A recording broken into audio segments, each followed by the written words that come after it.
Why should clinicians begin to take a greater interest in social isolation? A growing amount of research has documented the impact of social isolation on the physical and mental health of older adults. Social isolation has been found to contribute to poor health, poor recovery from illness, and possibly even early death. Why does it have such an impact? It's thought that a strong social network facilitates access to health care. It encourages healthy behaviors and provides the support needed during times of illness, and so can contribute to a quicker recovery time.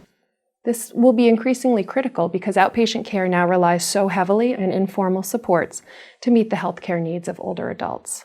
For instance, a visiting nurse association is going to look to train an informal support, usually a family member, on how to provide daily wound care or physical therapy to a patient. A geriatric assessment then should take into account an older adult's social health, just as mental and physical health is routinely assessed. Social health should be considered in an organized way that is consistent agency-wide. An increased sensitivity to social isolation and a systematic assessment system is going to help identify older adults in need of a more comprehensive assessment and potentially increase services or supports. What type of social supports should be considered by a clinician during an assessment of social health? First, we need to look at primary supports. That would be family, friends, and neighbors.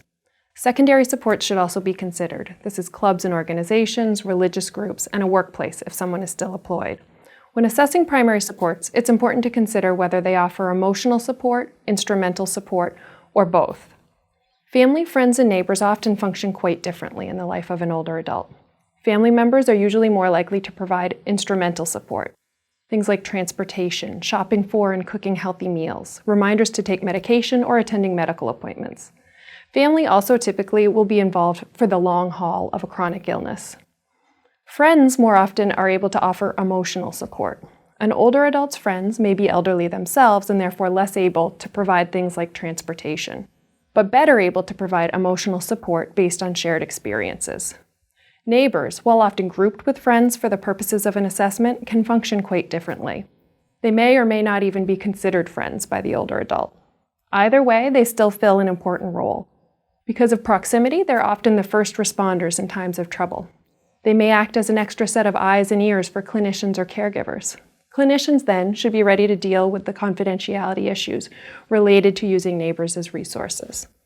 Because information about an older adult's social network is so critical, we need the tools to assess that network accurately. Much of what social workers do already involves social networks, but gathering that information can sometimes be haphazard, and what we collect is not always well defined. Knowing an older adult's marital status, or that they live alone or come from a large family, does not necessarily tell a clinician whether or not that person is socially isolated. When we fall back onto one of these single aspects as a measure of social health, we don't get a full picture of the strength or weakness of a social network. We need then to consider who is available to an older adult, the frequency of contact, and what type of support they can offer, and the availability of the supports, either in times of crisis or over the course of a long illness. To assess this, we need efficient and effective screening tools that will look at the strength of social networks. A good tool will help clinicians assess both the emotional support and the instrumental support that's available to an individual. A less structured approach to assessment may give the impression of a strong support network, when in reality, it may be heavily weighted toward one type of support. For an example, you may have an older adult with many local friends that she sees often, but no family members who live locally. Her support system then will be heavily weighted toward emotional support, with limited people available to offer hands-on assistance. One of several assessment tools available to clinicians is the Lubben Social Network Scale. An abbreviated version of the scale, called the LSNS-6, can be especially useful in a clinical setting. The LSNS-6 differentiates between family and non-family social supports and can address the limitations in each of these groups specifically. The benefits of using a tool to assess social isolation are many. First, it's going to give clinicians within an agency or hospital setting a shared language regarding social health. It will allow us to gather information in an accurate and quantifiable way. It can also allow an agency to set a benchmark at which an older adult will then be flagged for further assessment, for treatment, or simply monitored more closely. For an agency, being aware of who among their clients are socially isolated can be extremely important, and that we can be better able to react to the client's needs. For instance, socially isolated older adults are particularly vulnerable to extreme weather events. Disaster plans and policies need to anticipate their needs, and so identifying socially isolated individuals in advance would allow for a more efficient reaction during these events. In the same way, we can use assessment tools to provide targeted outreach and prevention programs to individuals who are lacking a protective social network. They're more likely to be the victims of financial scam and identity theft, so providing targeted education can be critical.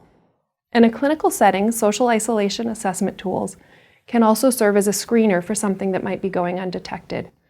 You may have an older adult who appears to have a strong social network, but in reality has just become very adept at compensating for weakness.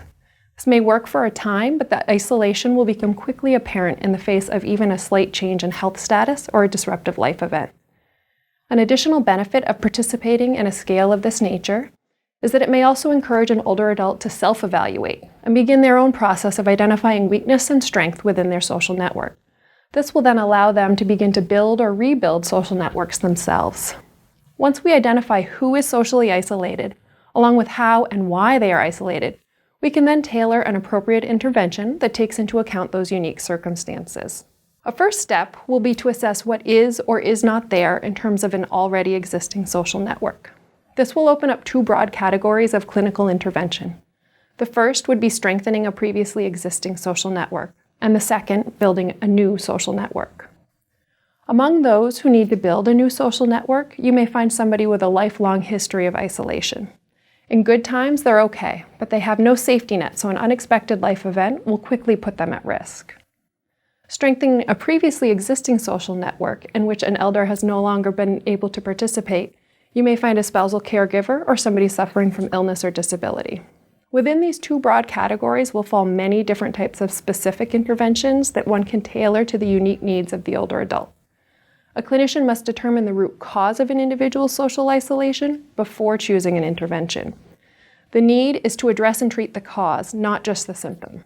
If we don't, then it would be like trying to treat an open wound with cold medication. It just won't make any sense. There's increasing awareness of the important role of social support networks in the lives of older adults.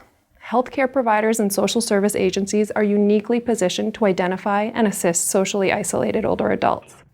As such, we need to become more educated about social isolation in the older adults that we serve, and we need to act on this information. It could have an overwhelming impact on a life.